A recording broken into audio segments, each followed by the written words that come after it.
Deep within the whispering woods, where ancient trees stood like silent guardians and moss grew thick upon forgotten stones, lived Grumble, unlike the fierce trolls of legend who lurked under bridges demanding tolls. Grumble possessed a quiet soul and a peculiar curse. Every morning, as the first true rays of dawn touched the world, he would turn completely to stone. Becoming just another moss-covered boulder nestled amongst the roots, he would remain that way, frozen and dreaming, until the very last light of sunset bled from the sky, releasing him back into the velvet embrace of twilight. His entire waking life existed within the cool, shadowy hours of night, a world painted in shades of gray and silver by the moon for countless years. Grumble lived a solitary existence. Resigned to his nocturnal prison, he watched the owls hunt and the foxes play, heard the rustle of badgers and the distant howl of wolves, but the vibrant tapestry of daylight remained a mystery, a realm forever barred. To him he felt a profound loneliness, an ache for the warmth and color he could never truly know. He would sometimes press his large, rough hand against the trunk of a sun-warmed tree long after dusk, trying to imagine the feeling of that golden light on his own stony skin.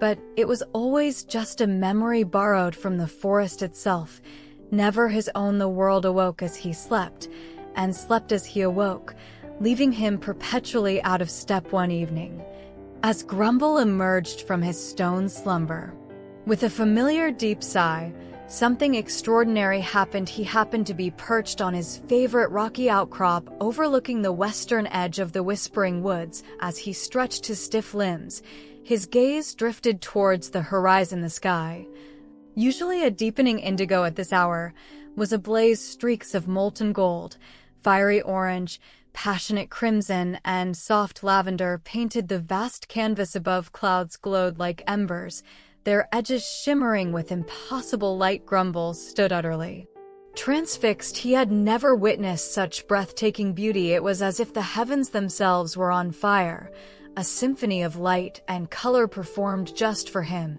witnessed only because he was awake to see the Euros final glorious act. From that night on, Grumble became a devoted pilgrim of dusk. His sole purpose was to find the perfect vantage point each evening to witness the sunset's fleeting magic. He learned the language of the clouds, predicting where the colors might bloom most intensely.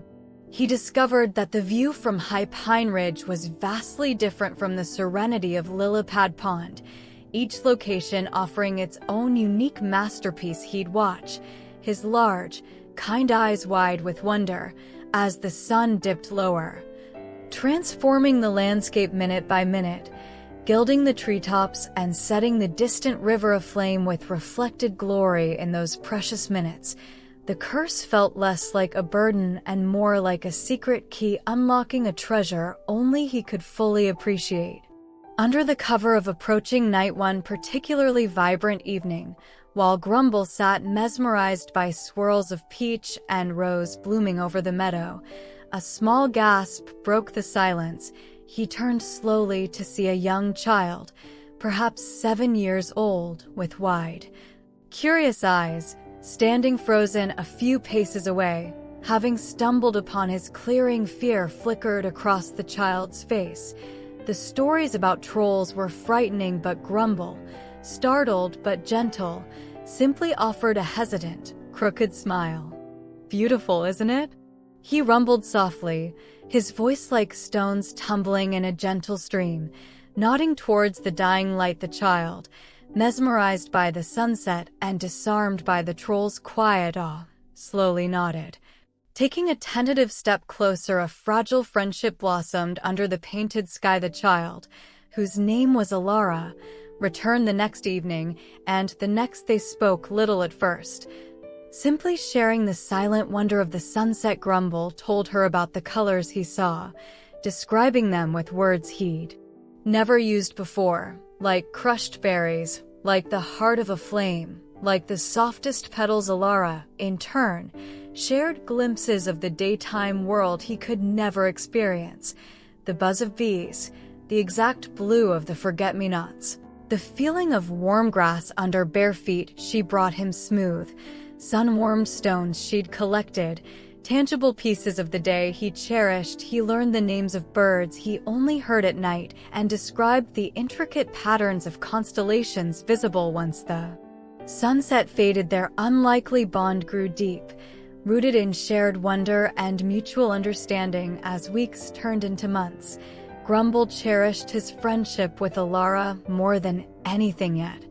A bittersweet sadness always lingered as the sunset deepened. He knew the price of this joy. He would watch the last sliver of sun vanish, feeling the familiar, cold stiffness begin to creep into his limbs from his toes upwards one evening, as the sky faded to deep violet and the first stars pricked through.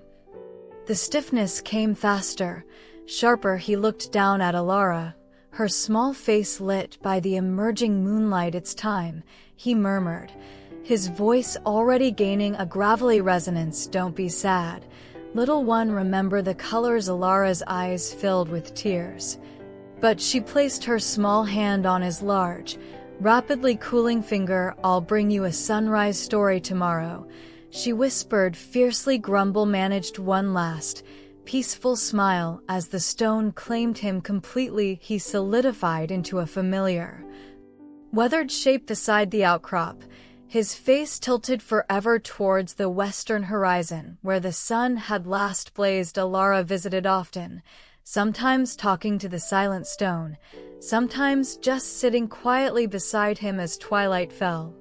Waiting until the moment he stirred, she kept her promise, bringing him tales of dawn's first light, the morning mist, and Duke's spiderwebs. Grumble lived for the night, for the cool air and the stars, but most of all, for those precious shared moments, suspended between day and night, when the sky burned with beauty, and he knew, despite the stone that awaited him, that one perfect moment of shared sunset was worth 1,000 dawns. He'd never see. His heart, though often heavy, held the warmth of every fiery horizon he'd ever witnessed, a warmth that even the cold stone couldn't entirely extinguish.